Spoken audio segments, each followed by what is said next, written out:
This day is just built for bike maintenance.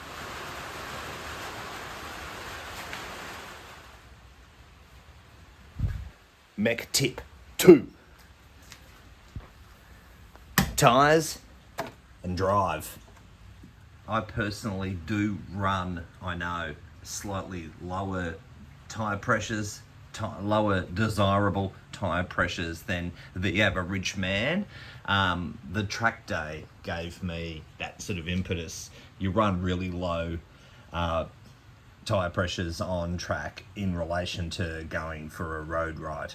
And it gave me the understanding of, one, there's a bit of expansion that happens when the boots are working, they're getting warmer. When they get warmer, the air inside them expands. So, I think legitimately these are suggested at like 40 psi. I'm a fan of 30, even on a hot east coast of Australia summer's day. I might even leave the house with it like 28 psi. I am not going to suggest or recommend to anybody a tyre pressure. What I would suggest that you do is find your groove. Go out with a little, leave the house with one of these in your back pocket and go to the service station and pump it up, drop some air, do some stuff. Just record it, understand what you like and what you've got. And like I said, I'm not going to push anyone into any way, but it is what I do, is run a pretty low tyre pressure. You also have here too, it's that little nick there, that is a gauge as to tyre tread depth, and the fact that that little bridge there has actually come across, that tells the man, Mr. Policeman, that that's a tyre that's beyond its used by date. So it's the case for both front and back of this bike. Actually, they do need fresh boots. But those little bridges are in the tread patterns of every road registered tyre. So look out for those guys. And like I said, this is a tool that I would use every ride. Absolutely every ride without fail. I will check tyre pressures before that ride begins.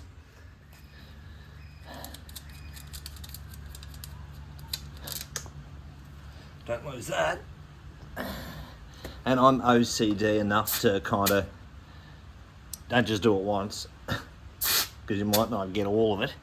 It's a case of do a couple on average. Yep. So there's 28 pounds in that right now. I probably would throw 2 pounds of pressure in that before I go from the next ride. And chain tension. Always ideal between that sprocket and that sprocket. Let's call it centrally here. Let's be checking the chain in the central part.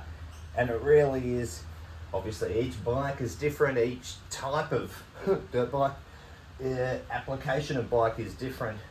But I would suggest that within, the width of the chain up and down, good enough. You'd be a little bit slacker on the dirt bike. That's where you need to find your, whatever it is that you are riding, whatever application that you're doing. It's not hard to find this information, but the simple test, that's nice, but also you may have a tight spot. So you check the chain throughout its entire range. I'm pretty happy there. Bit loose there, right? I probably could cinch this back just half a hair. So let's do that. And to relocate or to fix these chains, the pressure comes off the axle. Now it's all up to these guys now.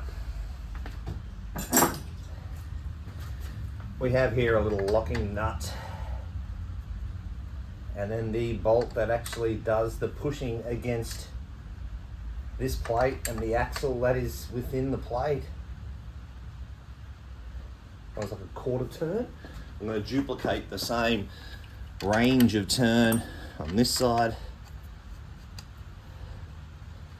Get that tight. It was like that much. Now obviously there are nicks and marks and lines on this that you do need to be well respectful of, because if those lines are out, then the wheel isn't true.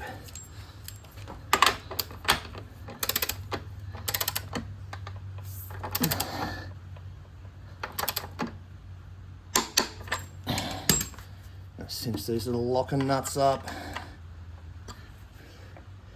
We'll check on our marks. Yeah. Yeah. There we go. I'm happy there. Just short of half. Nailed it.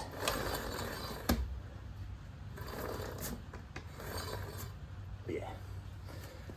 Nice and simple. And having the right tools, you know, like have that, you know, yes, that sprocket costs a couple of dollars, but that nut isn't going to change shape in the duration of me owning it. So why wouldn't you buy the specific tool for the job?